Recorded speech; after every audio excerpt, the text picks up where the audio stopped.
Too black, too strong. Too black, too strong. I won't deny it. I'm a straight rider. You don't wanna fuck with me. Any character approach me, I let the streets get the best of me. Infamy, my destiny. Getting paid for my vocal. Here is something you can't understand. I could just kill a man. Hear it. So now I'm setting up the ultimate drive-by. And when you hear this shit, it make the world say, damn, I wanna kill Slam. Give me that bass and don't try to run up. I hope he wears vest too, and his best blue. Going up against the Zulu. I got 99 problems, but a bitch ain't one. Hit me. Bitch, don't kill my vibe. Bitch, don't kill my vibe. Casino on the ass, spotted her more than once. Ass so fat that you can see it from the front. You fuck off my money, don't cop no sleep. Cause I'm the wrong nigga to fuck with.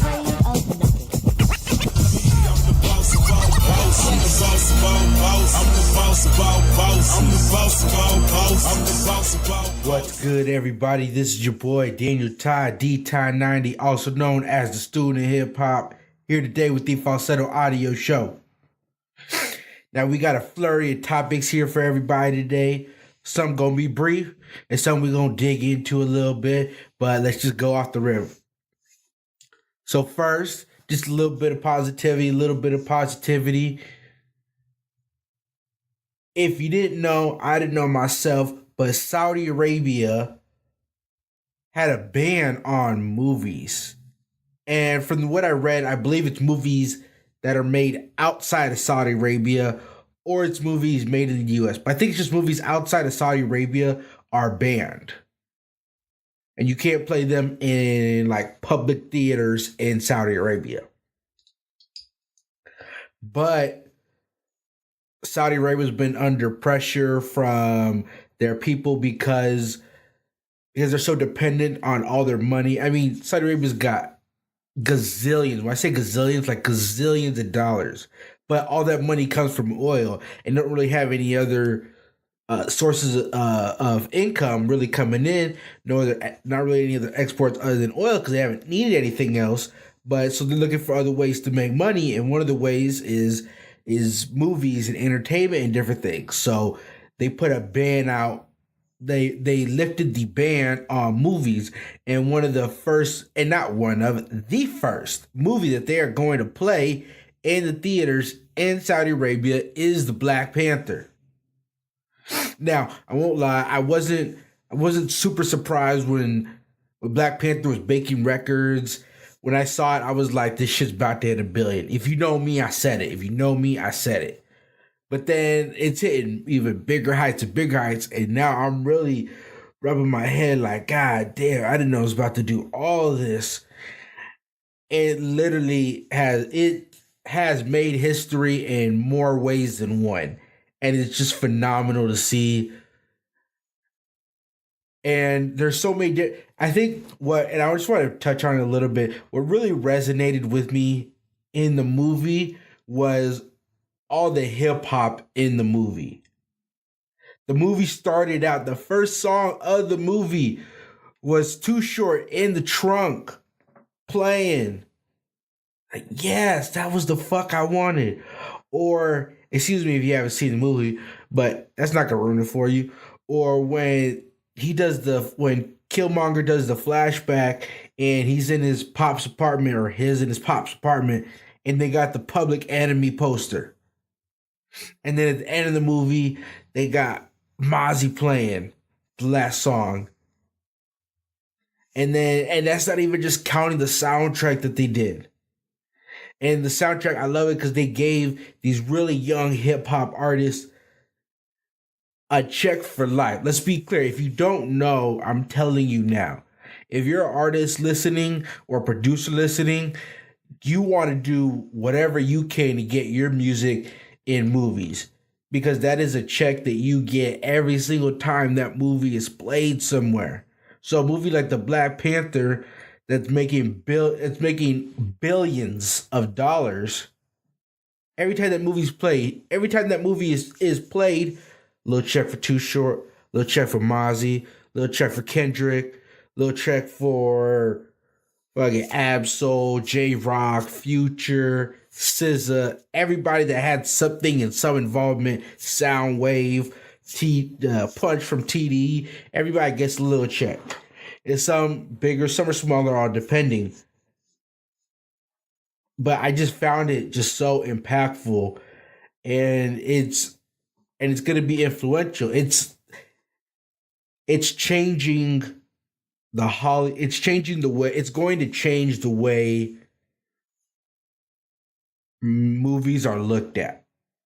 And not just because of the soundtrack, because movies have had good soundtracks for a long time. But I don't know, movies that have had movies that have had heavy hip hop influences haven't necessarily been regarded by the Academy, if you so. The Academy hasn't really recognized these movies and give them the proper props. And even if they do, they kind of snuff their nose at it. Like Black Panther, it's right there. It's in front of you, and you can't look nowhere else but directly at it. I mean, I'm still bumping this soundtrack. But that's all I want to say. That's all I want to say on the Black Panther movie. I just really loved seeing that. So, next topic is Q-Tip. And Q-Tip is a professor now. Professor, I forget which college in New York, but he will be teaching a class on hip hop and jazz at a New York university. And when I read this headline, my first thought to myself was, this feels important, but why is it important? And what is the outcome of this? Because I was actually watching the documentaries. I think the proper term is a docuseries. I was watching the docuseries Rapture. And I just got into it. And so the first one is Logic. And Logic was describing about what makes him unique, and what he feels makes him unique is the way he can flow and find the pockets in music in the beat while he raps. And I thought to myself, well, he's been rapping since he was 14, and that's how he's gotten good and gotten better at it. And obviously he's not the only one that's good at it. But how is that described and articulated to other people? If someone that is just a casual fan of hip hop, maybe listens to the radio, whatever ends up in like a top 40 playlist that week, or isn't necessarily looking for anything other than Migos, Gucci Mane, and Kendrick, deeper than that, who really understands what is a flow when someone's flowing over a track? And I thought to myself, is this something that you're able to articulate in the classroom or something to show? And assuming this is very hands-on, and from what I read, I believe it's a mixture of actually hands-on making of music, but also they're going to have someone else. I think that's another professor that actually like went to school to learn how to play music and shit like that for some of the jazz element, which is fantastic as well. And it's part of what I deduced from this. And because jazz has always been a major part of hip hop, there's two things that have always been a major element of hip hop, especially when it comes to things like sampling and the actual production of the music. And that's jazz and that's funk. And funk particularly originating with James Brown. And because all week I've been listening, for some reason, the past 2 weeks, I've just been listening to Guru's Jazzmatazz. And Guru's Jazzmatazz is, put the hip hop funk in the jazz. And Q-Tip, Tribe Called Quest music, obviously is very heavily, has a lot of jazz. It's pretty much hip hop and jazz put together in one. And I think this is what we're going to get. because we're seeing the cycle of hip hop start to change. We're starting to purge the quote unquote mumble rap, and I don't want to. This is not the moment where I want to insult mumble rappers. Not that I'm against insulting mumble rappers, but at this moment I don't want to. We're just happening to go through the purge of mumble rappers, which is why we see like Migos, where Migos, their album culture, Migos had so many goddamn albums that they've put out and mixtapes over the past 5 to 7 years. And they had a following, but they hit with this culture album last year or towards the end of 2016. I think it was the beginning of last year that culture came out. But it just so happened to be an album where they were actually enunciating and you could understand the words of what they were saying.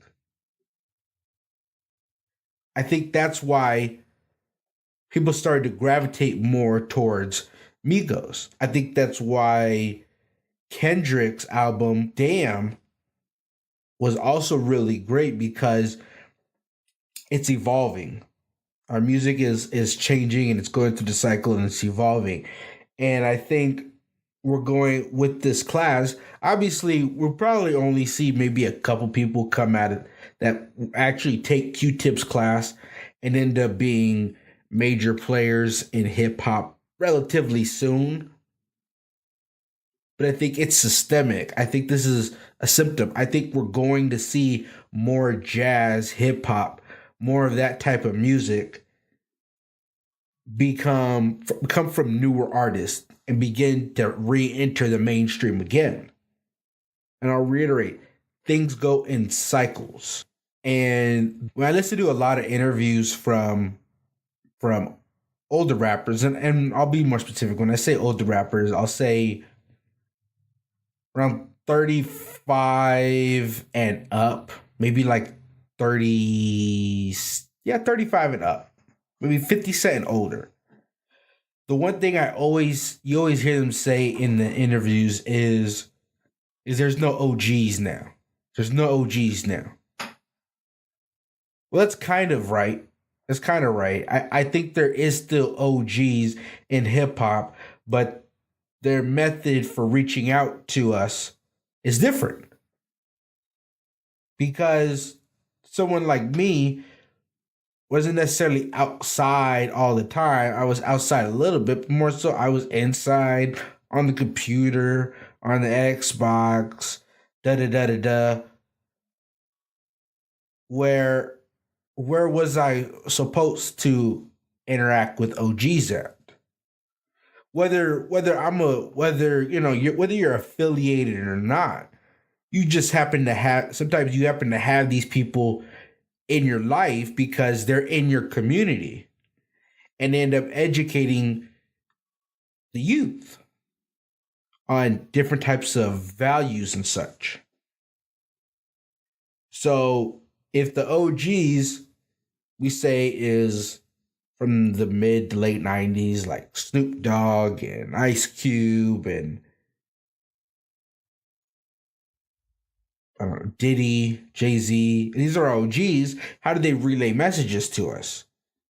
Well, we're seeing it now where some of it can be through music, the way Jay-Z's doing it, but Jay-Z's also doing interviews.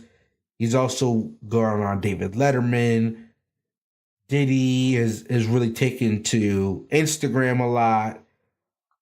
50 Cent has been a classic Instagram troll. Snoop Dogg has his show on Netflix. Also, he's been on different podcasts and radio shows, also doing interviews and through his music. Snoop Dogg is a perfect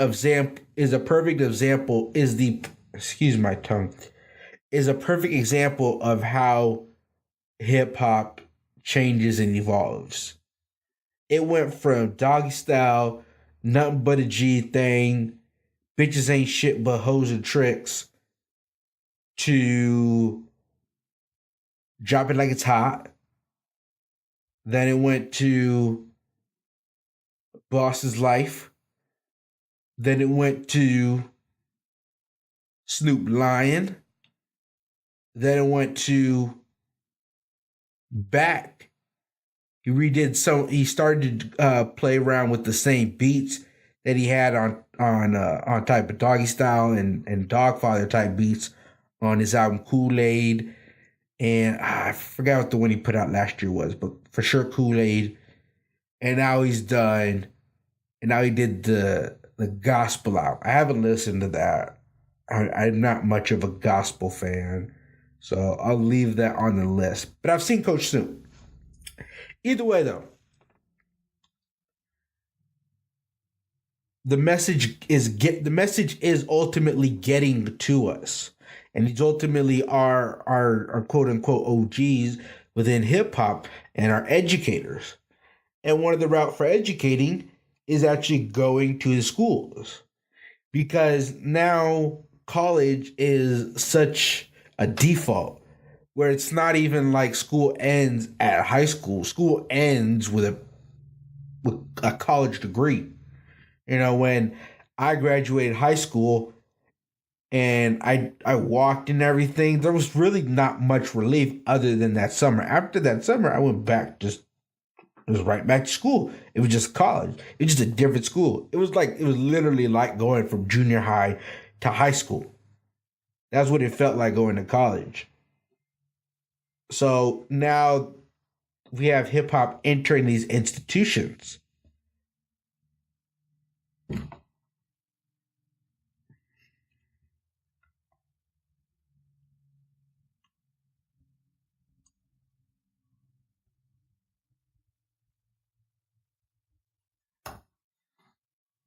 And I'm gonna go ahead and kind of put a bow on my point. My point as far as Q-Tip teaching at this institution, hip hop. One, it's good for the hip hop awareness. Majority of people aren't aware of what hip hop means.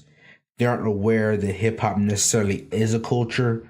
People like saying for the culture without truly understanding what the hip hop culture is and its influence. It's going to serve as a Black history, honestly. The Black history that gets taught in schools doesn't go no further back than slavery. So your Black history that you do get taught, it's slavery, and Martin Luther King. And that's about it. Emmett Till, and they more and more keep cutting stuff out, stunting out. But ultimately, that's the cliff notes. So I wasn't really aware. We'll probably get Barack Obama now. I don't know what they're teaching in junior highs now, but there's probably gonna start putting Barack Obama in there. But ultimately, I think hip hop is Black history. It's given everything from knowledge yourself to realizing what's out in the world, being able to travel the world, and it's given a voice to young Black people. And I don't know where else young Black people get a voice at. Now, today I was scrolling through my feed and asked myself a question. So I said, self. Myself said, huh? I said, have the Migos peaked? Is the ceiling higher for the Migos? Can the Migos go higher? I mean, the Migos have accomplished a lot. And when I say the Migos as an entity, because I already feel that Offset and Takeoff have a much higher ceiling that they could hit individually, that they could keep going. Quavo has done a lot in terms of features and music on his own, and he hasn't topped out either, but he's obviously done the most. Offset's got a little bit of play, and Takeoff's got a little bit of play. And and all three of those, they're due for their own really good project. I fully expect to see a really good Quavo or Offset or Takeoff project this year. A really good one that we will put up against Culture. What was better, Offset's single album or the Culture album? No doubt about it. But what more will the Migos achieve? The Migos have become, if we talk about it, the Migos are Grammy nominated. I believe Culture was nominated for Hip Hop Album of the Year. The Migos have been featured with big pop celebrities, Katy Perry. You don't get much more pop than that. Justin Bieber, Quavo was with Justin Bieber. So they've done the pop thing. They sold mad albums, streams. Everything they feature on hits the charts. But where's the ceiling for it? Like, Future continues to put out music and do features, but I sort of feel like Future has hit a ceiling too. One, because he doesn't really do anything different. He could get it. He could have a hit song, sort of, when he's featured. But either way, he could have a hit nonetheless. And his name being on a song does attract people, and people click on it. So the Migos will serve that purpose regardless, without a doubt, whether they put another album out over the next year or two. I don't know if the Migos will change it up. The Migos, this album that they put out, one thing I liked about the album that they put out this year, Culture 2, I like that it's very distinct. What the Migos sound like in a feature is a different sound than when the Migos album sounds like. Which I was very concerned because I didn't want them to get really saturated. I thought if you hear the Migos feature and the Migos Culture 2 album, if they all sound exactly the same, then it'll really feel oversaturated. But it didn't. And I really, there's a handful of songs on the album that I really like. And honestly, I can listen to the album for the most part, most of the album, and only skip a couple songs. I don't know how much I'm enjoying it, but I can listen to it from beginning to end, which is good. So I do think they'll continue to crank out some hits. But where's the up from here? And I bring this up because SOB RBE was talking shit, and they said, fuck Migos. They said, we the hot group now. And I thought to myself, kinda. The Migos, I feel personally like they haven't necessarily done themselves. They've helped themselves a lot of ways, but in some ways they haven't done themselves any favors. The best interview with the Migos I've seen ever is the one with fucking Joe Budden, where Joe Budden and his cast, but where Joe Budden walks off the interview. That's probably the best Migos interview ever. And it's because it ended. And the ending was dramatic. So I don't really know what else the Migos can get. It kind of seems like they hit a wall. And SOB RBE, I don't know whether they are the next hot group or not. Because the project they put out a month ago didn't necessarily wow me, but I've seen what they're capable of in terms of music. If they get the right beats, ooh, that shit'll knock. And thankfully, TDE, they did the motherfuckers a big favor with that song Paramedic, because that is world-class production.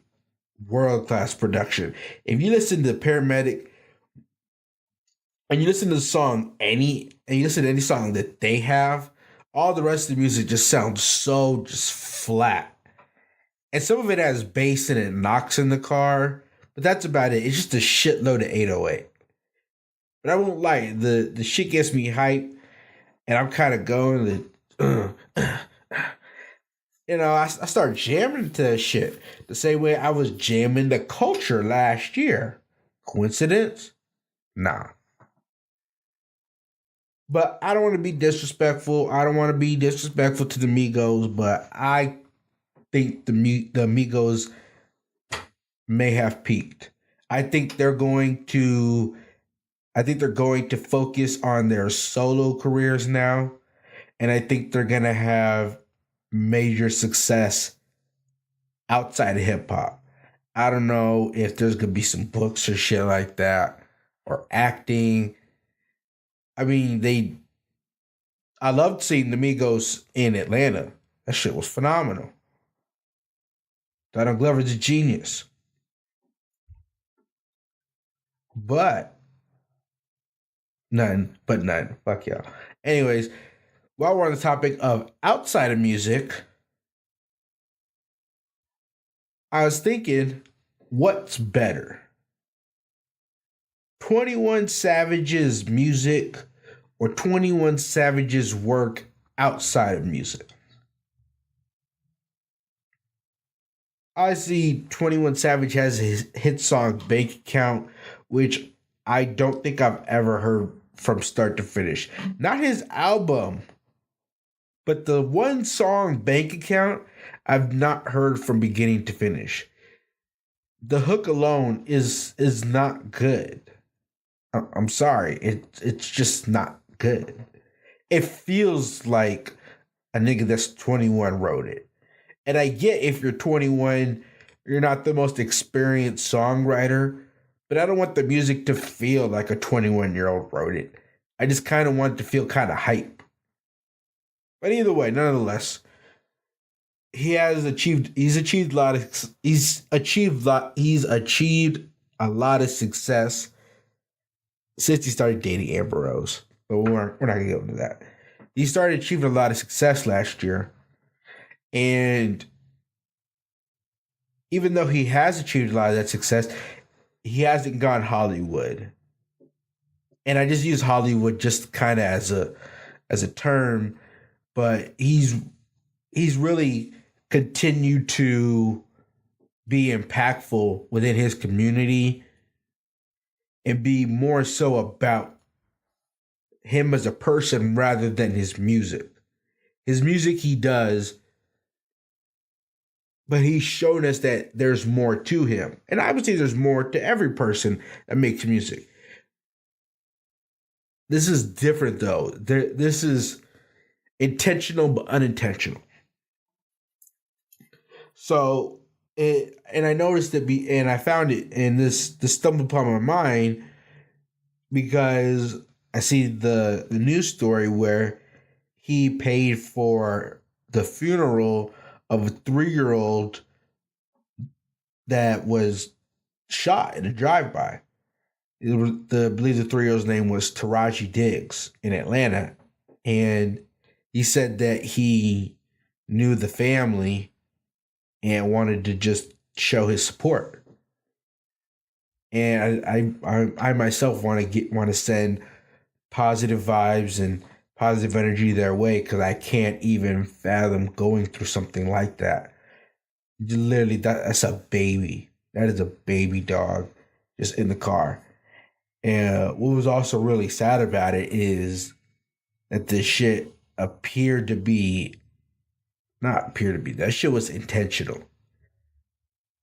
Like the way you see it in a movie, like in a movie where motherfuckers roll up on a car and shoot in a car, like how it looked like how Biggie and Pac were done. Same thing. These real fucking savages shot a 3-year-old.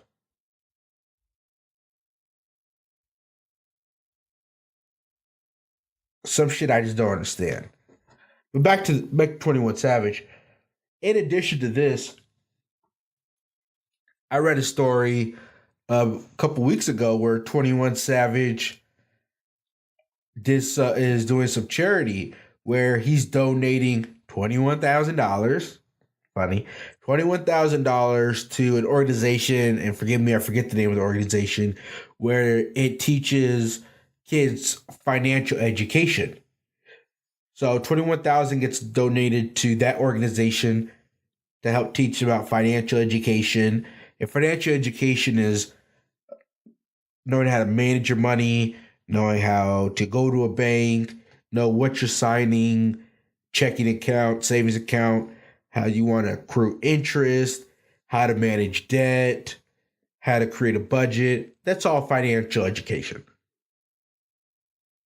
So in addition to money to teach to kids, he is going to pick 21 different kids and give all 21 kids $1,000 so they can go open a bank account. Which is something that they don't tell you when you want to open a bank account, that it costs money to open a bank account. Obviously, it doesn't cost $1,000 to open a bank account, but it costs money nonetheless to open a bank account.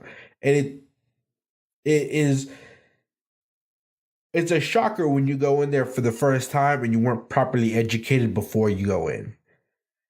I've worked in a bank. I've worked for Wells Fargo. I've worked for B of A. I've worked for investment banks. And the amount of people that are uneducated about basic things it's kind of astounding.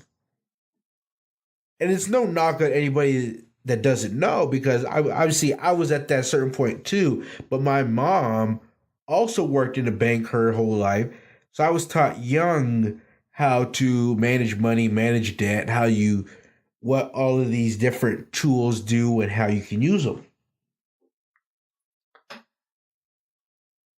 And a lot of people don't have that privilege. My mom could have just as well, worked in a law office, and I don't end up having this financial education. And this was, honestly, I just found this really impressive. Not only did I find it impressive, but it made me look at the way that I speak about these younger artists and these younger rappers, because although the music may be discussing, a lot of the music is talking about lean, it's talking about drugs, it's talking about being drug addicts, and the music doesn't necessarily feel intelligent. Not necessarily. A lot of the music does not feel intelligent, even though the person making the music is intelligent, because some of them had to do a lot of different business moves to get to this point where I'm hearing their music. I'm not in a music capital. I'm not in a music center. I'm not in New York. I'm not in LA. I'm not in Atlanta. I'm not in Houston. I'm in Phoenix. The music that I hear is either put on a sponsored post on Instagram. I either got to go find it myself, or I got to go to like fucking one of these little hole in the wall clubs where some of the rappers in the area can get put on. And that's about it. So if you're a young artist like 21 Savage, and I'm going to get into Rich the Kid later, if your music is coming across my feed, I feel like you've made an effort to really put some business behind your music. Either that, or you signed a contract with somebody who knows what they're doing, i.e. record label deal. But either way, my hat's off to 21 Savage, and it's taught me to not prejudge. Because the same way I was listening to Jeezy before, Jeezy also appeared to be nothing but a drug dealer just rapping about trap music. And I listening to it could tell he was an intelligent businessman, but I don't know what everybody else could necessarily. And some of us have to get out of the mode of thinking. And I only know what happens to other people because it happens to myself as well.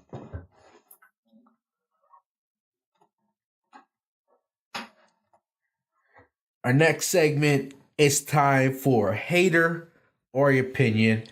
I'm going to make this one quick Y'all let me know if I'm just being a hater or if I'm just giving a real opinion. The question is, should a 16-year-old have a Bentley? Now, should a 16-year-old have a Bentley truck specifically? Truck, it's an SUV. But should a 16-year-old have a Bentley? Now, I know a lot of parents are going to say, including my parents, I wouldn't get my kid nothing. I would get them a little beater car so they can know what it's like to have a beater car. Fuck that shit. I don't understand, and I won't criticize any parent. This is not criticism. This is my opinion. I don't understand parents that want to set their kids back, that want to make it more difficult for their kids so they can understand the struggle. We want our kids to understand and appreciate the same things we do, to appreciate hard work. Because we see all the time, we go to restaurants, we go to the bank, we go to the DMV, and we see these rotten ass kids yelling, screaming, got no respect. It's like they don't get taught nothing. So when we have our own kids, we're like, no, our kids need to know better. And we want to teach them everything that we got taught or that we know. But our kids, if we're successful, and in this case is Rick Ross. Rick Ross bought his daughter a Bentley truck. And if Rick Ross had said, I need to get her a beater car because that way she can really appreciate it. Well, his daughter is born into a millionaire family and is not gonna go through the same struggles and problems that he did. She's gonna have her own. And a great example is when Jay-Z did his interview with the New York Times, and he said that he doesn't necessarily want his daughter to know all the same stuff he does because she's not going to go through the same things. She's not going to need to be hardened and have a drug dealer mindset of being tough and knowing to survive in the projects, because that's not where she's going to live. That's not where she's going to go through. And this is just one example, and I think it applies to all of us, whether we're the actual parent or whether we're an auntie or uncle or, godparent. I think that's just a little something we should keep in mind. But no, I'm not mad at you getting her a truck when she turned. You know what? I'm going to say, should a 16-year-old have a Bentley truck? No, she should not. No, he should not. If this would have been like graduation from like high school or something, all right, go ahead, do your thing. But this is too much, nigga. I'm sorry. This is too much. I like Kendrick shit. I get a motherfucking Camry. That motherfucking Camry was dope. Y'all gotta check out the new Camry. The $40 Camry? That shit is clean than a bitch. That shit is clean than a bitch. Hey, don't sleep on the Camry. Nah, Camry ain't no Bentley. But sometimes you do gotta know what reality is a little bit. And I'm not gonna judge the parenting. Just think it's a little too much. I like if Kendrick hadn't gotten his cousin the Camry last year, I probably would have said, yeah, Rick Ross, get that motherfucking Bentley truck. Throw some 24s on it. I would have said that last year. This year I changed my mind and I'm going with the Camry. And when she graduates high school, then get her the Bentley. We'll do that. Okay, now time for the last segment.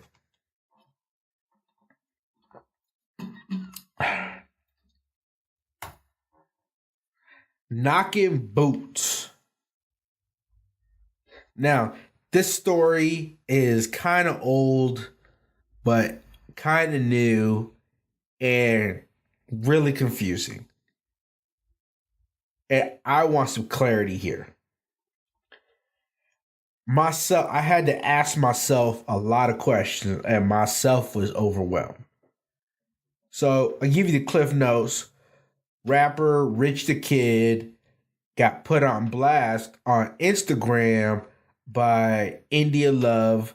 If you don't know who India Love is, she's just another IG thought that's gotten on a reality show. You may remember her from getting fingered in the park by The Game. That shit was gangsta as fuck. That shit was dope. I ain't mad at you, Game. Do your thing. Now, yes, so her. That is who Rich the Kid was DMing. And apparently, the DMs to her assistant put it on Instagram and said, "We ain't fucking with you no more." Now, wow, that seems a little bit harsh. Why would they do that? Well, a couple weeks ago, it comes out that Rich the Kid apparently has a wife. And for the love of God in me, I cannot find consistent reports as to whether this wife is actually his wife.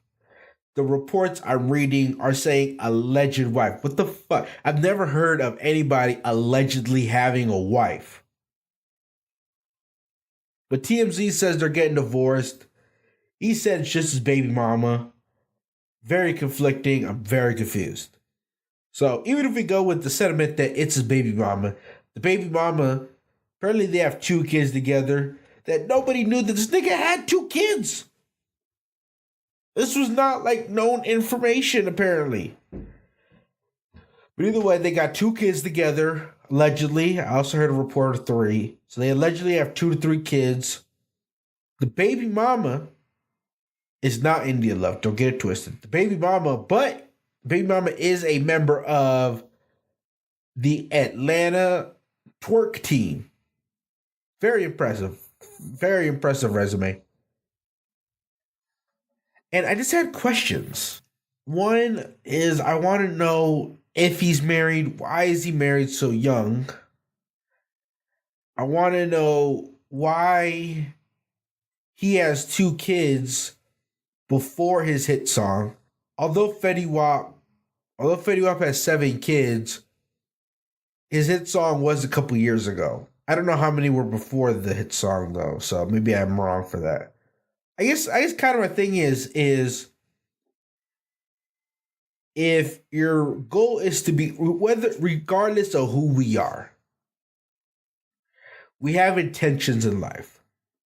Some of our intentions are, in this case, to be a rapper. Some may want to be a producer. Some may want to be a doctor. Some of us may want to travel the world, be a photographer. Some of us may want to be a plumber. And no knock on any of them. I love all of those professions. But when we're aware of the life we want to live, best case scenario, if you're a photographer, you may expect to live a life where you maybe travel a lot. Or maybe you don't. Maybe you just kind of are local and you do a lot of weddings and such.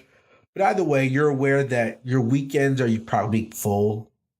You probably have time during the week, but your weekends are probably full. If you want to be a doctor, you're probably going to be working pretty basic 9 to 5. You're going to have your weekends off. Maybe you use those for networking or such. You got some expectations, but you also expect to have a lot of student debt, perhaps. Perhaps you're going to be in school for a long time. In this case, if you're a rapper, you expect to have a life where there's going to be a lot of women that want to have sex with you. There's going to be a lot of women that want to have your baby. There's going to be a lot of traveling around the world, Europe, Asia, North America. You're gonna travel the world, Africa. you're always going to be working nights. You're always going to be working weekends. You're probably going to, on an average day, wake up at 10 or 11 in the morning, and that is an early rise for you. So there's some expectations. So I'm always kind of curious when you enter these relationships while you're trying to get into these professions. You should be clear with whoever you're in a relationship with what your intentions are and what it may be like in that profession. With my current girlfriend, with Amanda, I made it abundantly clear that I want to be, or that I'm in the progress of becoming an entrepreneur. And with an entrepreneur comes working around the clock. It's not a 9 to 5. There isn't necessarily health insurance. There isn't different benefits, such like that. I may have to answer the phone at 2 in the morning. There's just certain things that come along with it. So you make it clear from the beginning so that not only there's no hurt feelings, but there's no confusion.